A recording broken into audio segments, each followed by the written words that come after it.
और सावन के इस पहले सोमवार को मैं देशवासियों को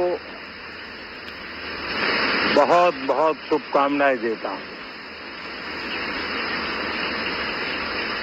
आज संसद का मानसून सत्र का भी आरंभ हो रहा है।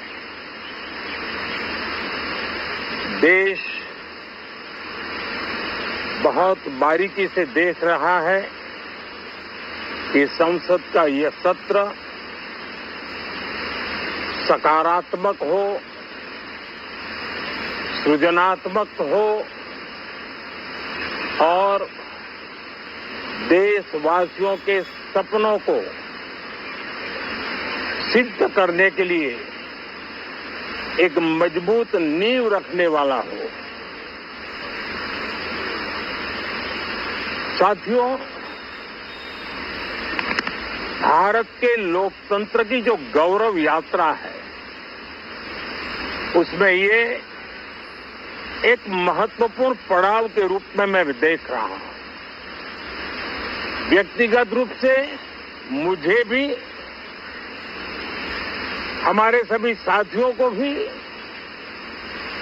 ये अत्यंत गर्व का विषय है कि करीब 60 साल के बाद कोई सरकार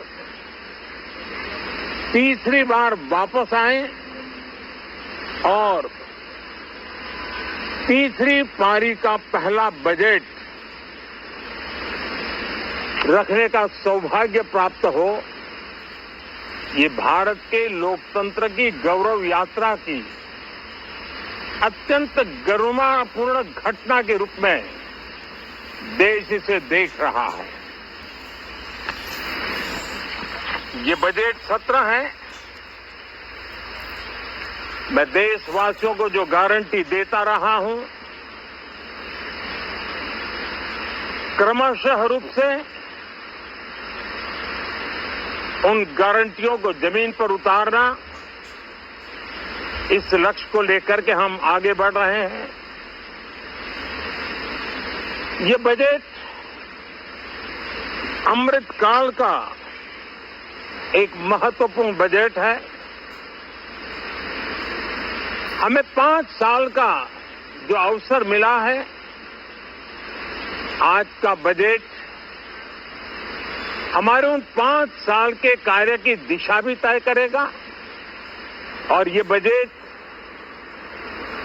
2047 जब आजादी के 100 साल होंगे तब विकसित भारत का जो हमारा सपना है, उस सपने को पूरा करने की मजबूत नींव वाला बजट लेकर के हम कल देश के सामने आएंगे।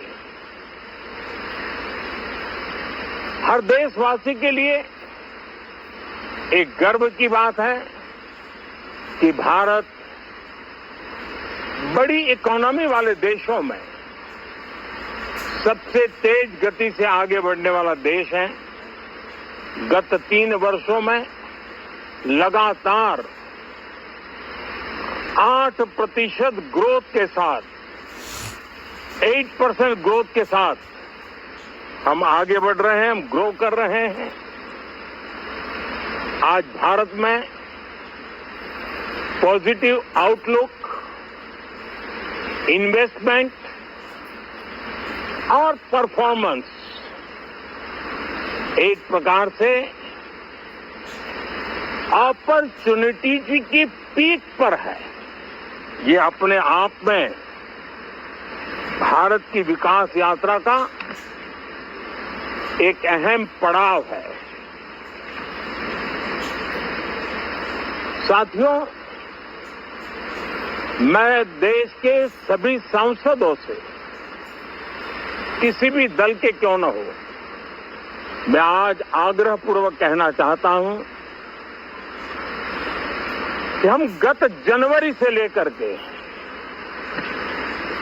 हम लोगों के पास जितना सामर्थ्य था, उस सामर्थ्य को लेकर के जितनी लड़ाई लड़नी थी लड़ ली। जनता को जो बात बतानी थी बता दी। किसी ने राह दिखाने का प्रयास किया, किसी ने गुमराह करने का प्रयास किया, लेकिन अब वो दौर समाप्त हुआ। देशवासियों ने अपना निर्णय दे दिया। अब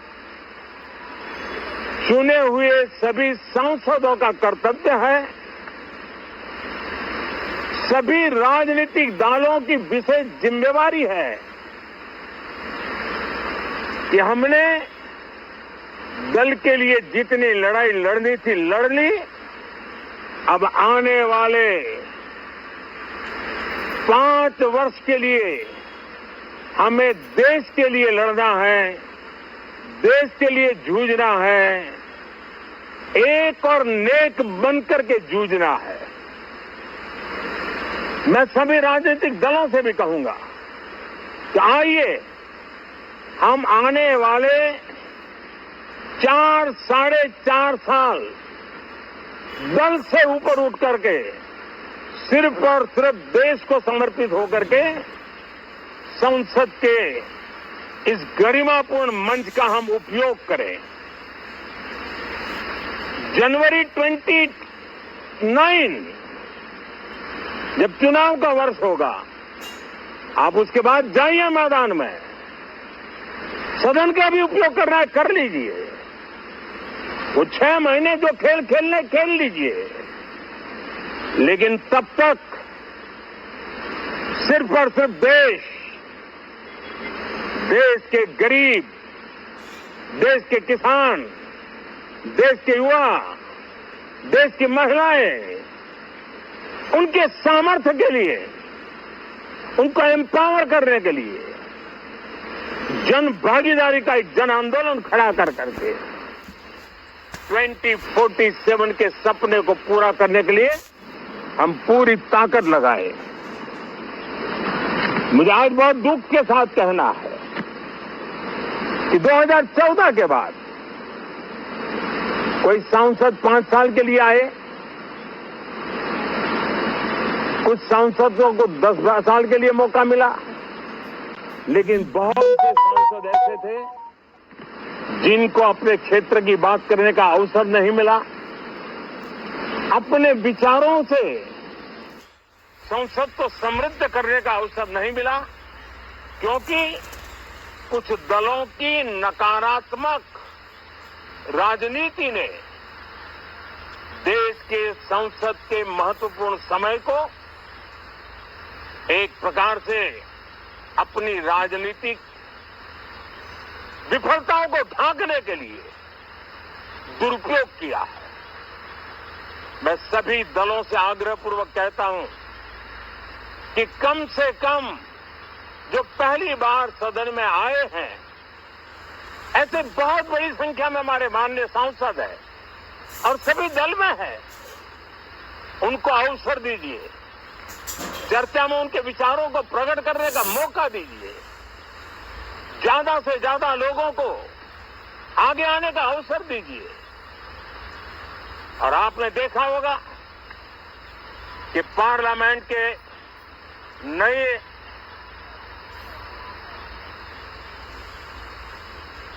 संसद गठन होने के बाद जब पहला सत्र था, 140 करोड़ देशवासियों ने बहुमत के साथ जिस सरकार को सेवा करने का हुक्म किया है देशवासियों ने, उसकी आवाज को कुचलने का और लोकतांत्रिक प्रयास हुआ। 2.5 घंटे तक देश के प्रधानमंत्री का गला घोंटने का, उनकी आवाज को रोकने का, उनकी आवाज को दबाने का लोकतांत्रिक परंपराओं में कोई स्थान नहीं हो सकता है और इसका कोई पश्चाताप तक नहीं है, दिल में दर्द तक नहीं है।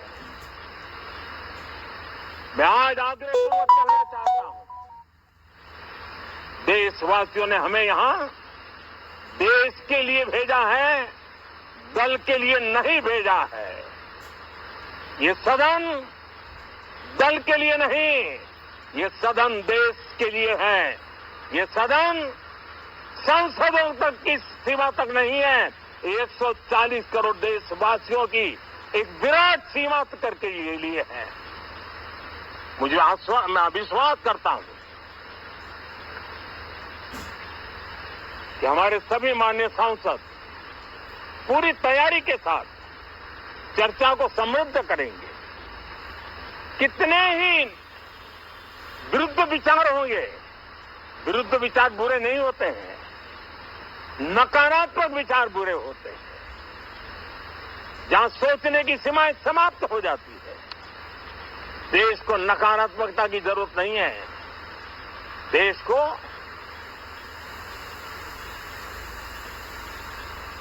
एक विचारधारा, प्रगति की विचारधारा, विकास की विचारधारा, देश को नई ऊंचाइयों पर ले जाने वाली विचारधारा से हमें आगे बढ़ाना होगा। मैं पूरा ही आशा करता हूं कि हम लोकतंत्र के इस मंदिर का भारत के सामान्य मानवीय की आशा आकांक्षाओं को पूर्ण करने के लिए सकारात्मक रूप से उपयोग करेंगे। बहुत बहुत धन्यवाद साथियों।